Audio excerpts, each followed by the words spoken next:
On a remote mountain top in eastern Turkey, encompassed by clouds at a high altitude, is the mysterious funerary monument at Mount Nemrut, standing witness of former great empires. The biblical narrative of Daniel gives account of the fall of the Persian Empire by the Greeks, forever influencing the Near East. This mountain, with its colossal stone heads, gives a rare glimpse into the fusion of both Greek and Persian power.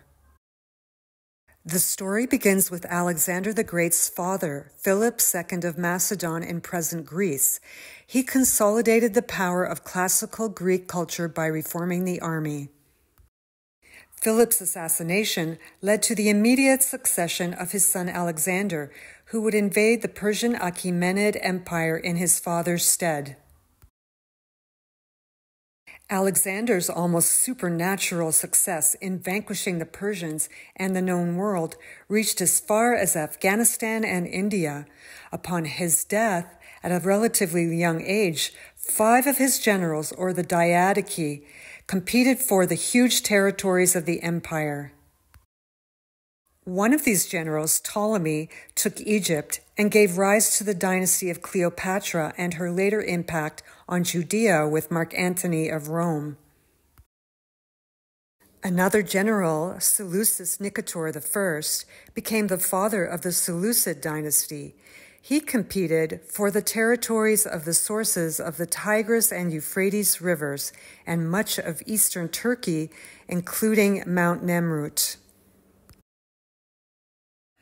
It was his Seleucid descendant, Antiochus Epiphanes, who tried to forcefully Hellenize the Jewish people of Judea. Antiochus defiled the Jewish temple in Jerusalem, offering a pig on the altar and erecting a statue of Zeus. He extinguished the menorah. The Jewish Maccabee family, based in Modi'in, revolted and succeeded in supplanting all outside influences of Judea. The celebration of this victory is commemorated by the Feast of Hannukah. After the Seleucid dynasty collapsed, this is where Mount Nemrut comes in. It stands as the memorial of fusion of Greek and Persian empires.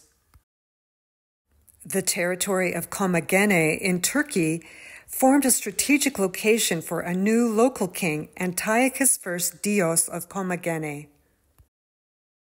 This new Orontid Armenian dynasty of Antiochus Dios was connected to Persia by blood to Darius I of Persia through his father. His mother was a Seleucid princess. His maternal grandmother was a Ptolemy. Incredibly, he was related to all of Alexander's Diadoche, or 5 generals, intentionally assuming the throne name Antiochus and emulating the Seleucid tradition. Antiochus Dios' son, Mithridates II, erected another visually prominent tumulus nearby at Karakush. On the way to Nemrut, it is dedicated to the female royal line of the dynasty. Surviving the earthquake of 2023, the 4 pillars and tumulus survived. To access Mount Nemrut, one must climb hundreds of stairs, giving access first to the Eastern Terrace. The statues previously sat on these thrones, but the heads were intentionally removed and were scattered over the area. This lion, showing an arrangement of stars and the planets Jupiter, Mercury, and Mars, give a date of the 7th of July, 62 BCE.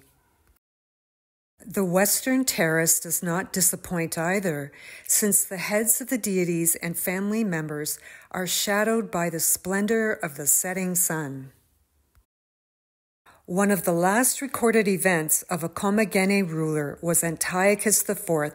He participated with his Macedonian bodyguard to help Titus siege Jerusalem and destroy the Jewish temple in 70 CE. In summary, the stately monument of the ancestor galleries of Antiochus Dios of Commagene on Nemrut was the last thread of Alexander's mighty generals through bloodline. The relentless new empire of Rome would shortly overshadow and absorb them.